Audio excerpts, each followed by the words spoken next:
Hai guys, balik lagi di channel Kuriositas. Oke, aku mau pemanasan dulu nih. Ada yang masih inget nggak? 7 ciri-ciri makhluk hidup? Yap, bernafas, memerlukan makanan, bergerak, tumbuh, berkembang biak atau reproduksi, peka terhadap rangsangan, dan memiliki kemampuan beradaptasi. Kenapa sih aku nanya tentang hal itu? Sesuai judul video ini, hari ini kami mau bahas tentang salah satu ciri makhluk hidup, yaitu tentang reproduksi. Selama ini kita tahu bahwa salah satu fungsi reproduksi adalah untuk melestarikan keturunan. Jadi, apa yang akan terjadi jika manusia dihentikan untuk bereproduksi? Jawabannya tentu aja, manusia akan punah.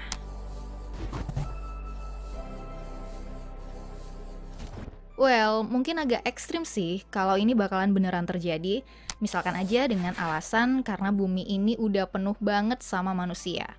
Tahun 2020 aja udah ada 7,8 miliar manusia di bumi dan diprediksi bakal jadi 11 miliar di tahun 2100 versi PBB. Tapi kalau menghentikan manusia bereproduksi sebagai solusi buat ngurangin pertambahan populasi, kayaknya tetap ekstrim ya. Tapi coba kita lihat sebuah fakta yang kami lansir dari bbc.com. Di situ ditulis bahwa saat ini angka kelahiran di banyak negara sedang mengalami penurunan. Apalagi di negara-negara yang masyarakatnya udah modern kayak di Jepang, Cina, Amerika, Korea Selatan, dan beberapa negara lainnya. Orang-orang di negara itu udah banyak yang memilih untuk nggak menikah atau kalaupun menikah memilih buat nggak punya anak. Ya tentu aja mereka punya alasannya.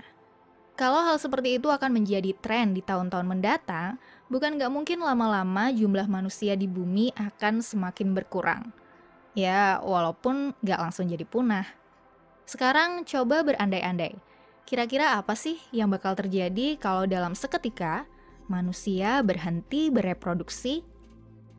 Sebelum manusia benar-benar punah, ada beberapa hal dulu yang harus dialami oleh manusia.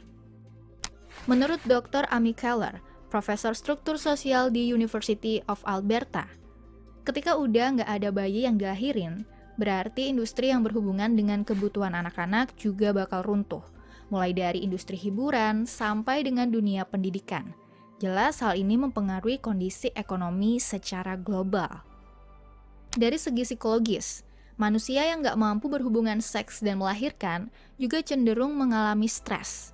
Dengan berhenti bereproduksi itu, berarti kita semua secara kolektif setuju untuk berhenti melakukan aktivitas seksual.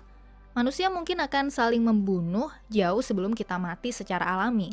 Lalu, kalau wanita nggak bisa bereproduksi lagi, maka bakal ada penghapusan gender. Karena pria dan wanita udah nggak ada bedanya lagi. Terus bakal lebih banyak orang tua atau lansia di bumi, tapi generasi mudanya sedikit. Padahal orang tua butuh perawatan. Mungkin di tahun-tahun awal hal ini bisa diatasi, namun lama-lama ini juga menjadi masalah karena pada akhirnya generasi muda juga bakalan jadi tua dan pada akhirnya seorang individu harus mengurus dirinya sendiri sampai semua manusia di bumi ini meninggal. Punah. Lalu, apa yang akan terjadi dengan bumi jika manusia punah? Menurut Alan Weisman, penulis buku The World Without Us, planet ini, terutama tumbuhan dan hewan, mungkin akan mengalami sedikit kekacauan. Karena ada beberapa hal memang dikendalikan oleh manusia, mungkin akan ada perubahan iklim, kerusakan dalam berbagai hal. Namun, seperti pada awalnya sebelum ada manusia di bumi pun, makhluk-makhluk lain tetap bisa hidup. Nature always finds a way. Lalu, pada akhirnya bumi dan seisinya akan baik-baik saja tanpa manusia. Sekian video kali ini, semoga videonya bermanfaat buat kamu, dan sampai ketemu di video kuriositas selanjutnya. Bye!